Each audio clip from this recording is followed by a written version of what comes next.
Halo guys, lanjut lagi kita Battle to the Heaven. Kilatan dingin melintas di mata Muller saat dia melihat serangannya dengan mudah dipatahkan Xiaoyan. Tubuhnya segera melesat ke arah Xiaoyan dengan tombaknya yang akan menembus setiap bagian tubuh Xiaoyan.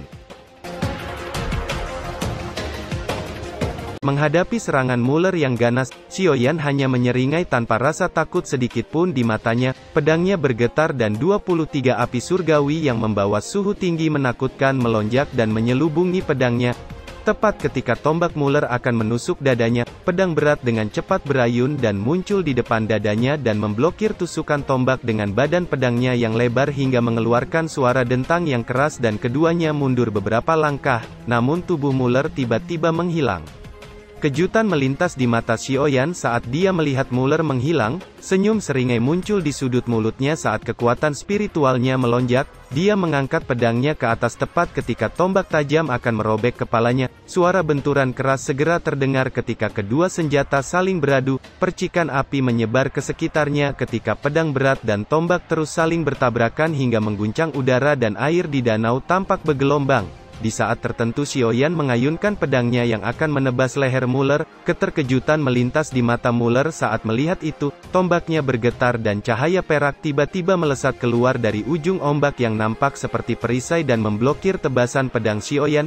Itu benar-benar senjata yang aneh. Jika bukan karena cahaya perak aneh tadi, botak ini pasti sudah terluka, gumam Xiaoyan tertegun. Mata Muller menjadi sedikit mengeras saat melihat banyak api aneh yang melonjak di pedang Xiaoyan yang membawa suhu tinggi menakutkan menyebabkan dia menghadapi kesulitan besar. Harus kuakui kalau kamu memang kuat, tapi waktu metode rahasiamu akan segera berakhir bukan? Kalau begitu ini sudah berakhir, terimalah pukulan terakhirku, kata Muller dengan dingin dan douci kuning pekat yang lebih kuat segera melonjak di tubuhnya hingga menyapu ke segala arah. Xiaoyan mengerutkan keningnya saat merasakan kekuatan menakutkan yang merembes keluar dari tubuh Muller.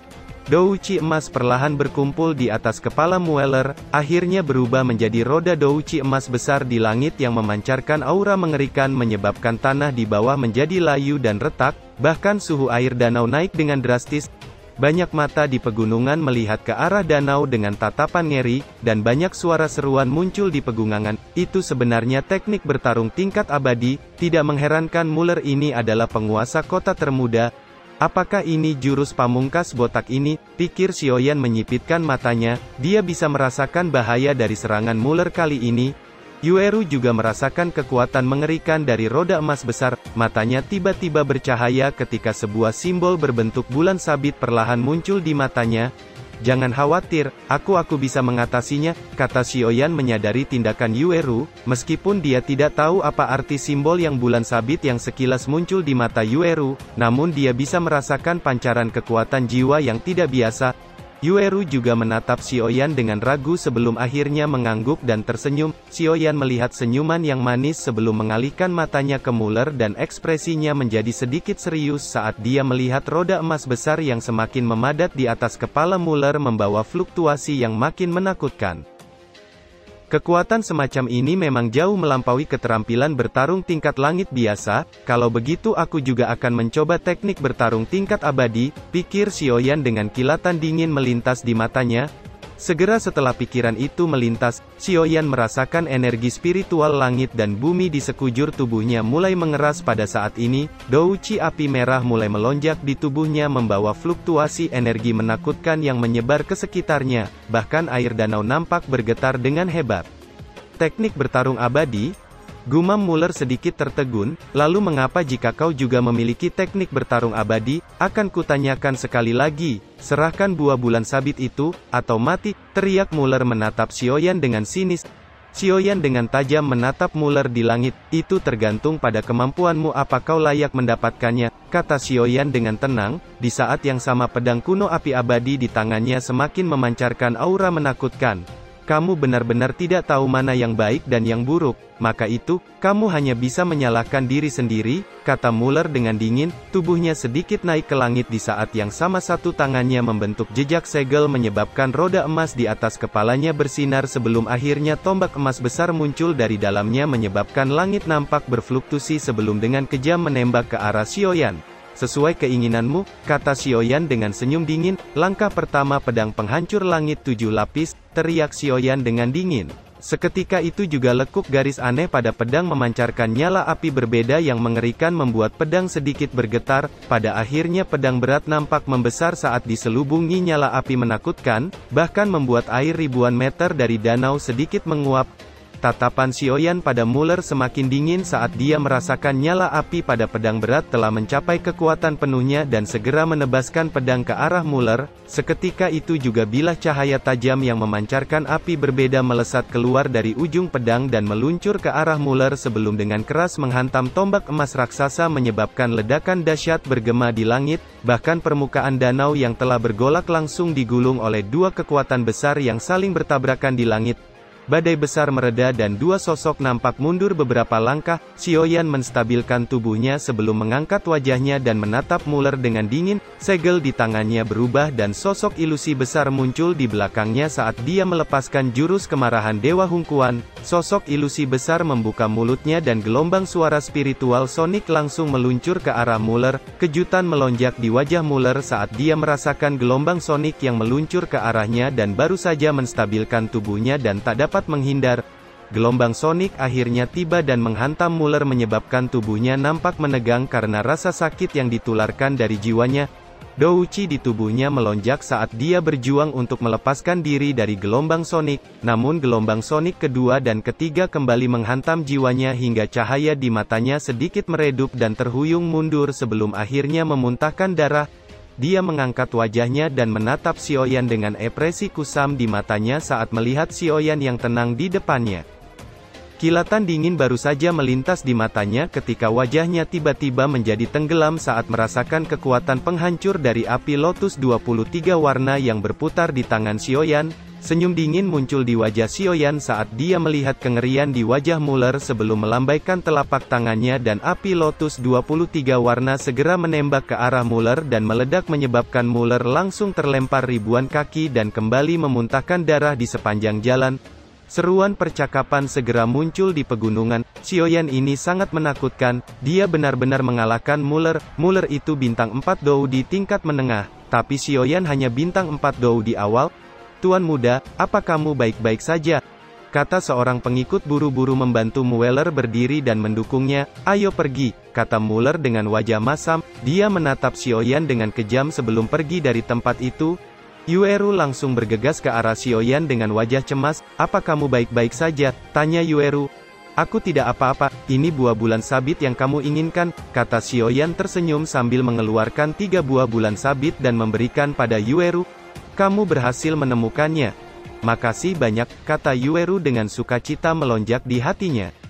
Ayo pergi, saatnya pergi dan memasuki reruntuhan, kata Xiaoyan. Di dalam pegunungan nampak Xiaoyan duduk bersila dan melayang di udara. Kekuatan jiwa memancarkan cahaya dari tubuhnya dan menyapu ke segala arah. Setelah hampir beberapa menit, cahaya jiwa menghilang menampak sosok Xiaoyan yang segar bugar. Apa kamu sudah pulih? Tanya Yueru dengan senang.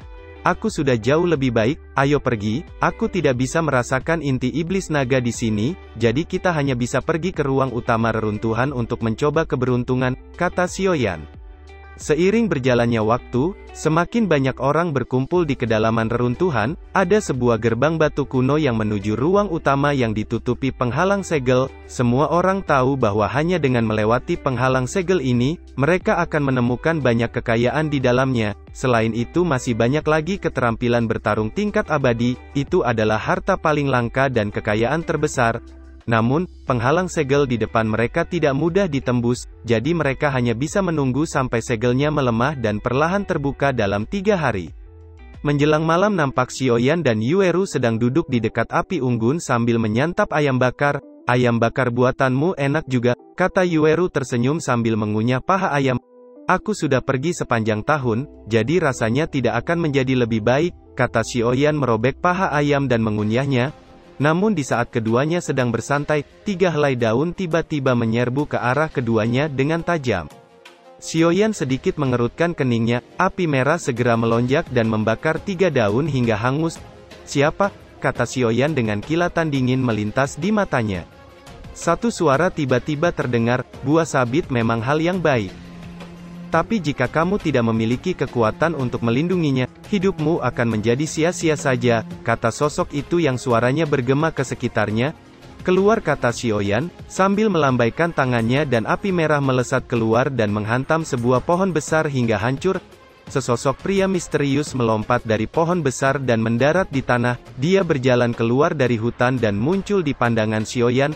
Orang ini yang membuatmu khawatir saat itu, kata Xiaoyan. Sun Ming, gumam Yueru terkejut. Dia seorang petarung maniak, bintang 4 Doudi, kata Yueru. Petarung maniak, gumam Xiaoyan tertegun. Saya tidak bermaksud bertarung, saya datang ke sini hanya ingin memastikan apakah kamu Xiaoyan yang telah mengalahkan Muller, kata Sun Ming tanpa ekspresi di wajahnya. Apa kamu menemukan orang lain mengalahkannya? Kata Xiaoyan menyeringai. Bagus, kamu akan menjadi lawan yang sangat baik, akan ada pertemuan di dalam reruntuhan, kata Sun Ming. Kalau begitu mari kita lihat apakah kamu memiliki kemampuan, kata Xiaoyan acuh tak acuh.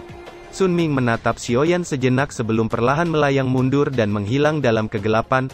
Xiaoyan sedikit menyipitkan matanya saat melihat itu. Apakah ada sesuatu dalam diriku yang pantas mendapatkan perhatian orang-orang ini? Gumam Xiaoyan dengan heran. Itu seharusnya api surgawimu, tampaknya mayat hidup ini tertarik dengan api surgawi, kata Jinlong. 3 hari berlalu dalam sekejap dan segel gerbang batu di depan semua orang juga melemah dan akan terbuka. Suara keras terdengar ketika ruang di depan gerbang batu nampak berfluktuasi dan segel energi juga menjadi semakin ilusi sebelum akhirnya gerbang batu perlahan terbuka di depan banyak tatapan panas sekitarnya. Mereka yang tidak sabar langsung bergerak namun tubuh mereka langsung dihancurkan oleh ruang yang tiba-tiba mengeras. Sisanya yang lain di belakang tampaknya menyadari bahwa ada sesuatu yang salah, dan segera berbalik melarikan diri. Ayo pergi, orang-orang ini terlalu tidak sabar dan pantas mendapatkan nasib buruk, kata Xiaoyan menggelengkan kepalanya. Sosoknya berubah menjadi cahaya saat melesat masuk ke gerbang batu. Yueru hanya tersenyum dan dengan cepat mengikuti. Sebuah paviliun kuno raksasa muncul di pandangan Xiaoyan dan lainnya setelah mereka memasuki reruntuhan. Ada beberapa nyala api yang menyebar di seluruh paviliun kuno. Satu demi satu sosok perlahan melambat, dan kemudian berhenti beberapa ratus meter dari paviliun yang menebarkan aura kuno di dalamnya. Ayo pergi, aku merasakan adanya nafas iblis naga, kata Xiaoyan menoleh ke Yueru. Kenapa kita tidak pergi ke ruang utama? Bagaimana dengan keberuntungan? Kata Yueru dengan penuh semangat. Meskipun Yueru tidak memiliki banyak harapan untuk keberuntungan, dia masih ingin pergi dan melihat. Jika begitu mudah untuk mendapatkannya, itu tidak akan menjadi keberuntungan besar, kata Xiaoyan. Baginya yang paling penting adalah menemukan inti iblis naga.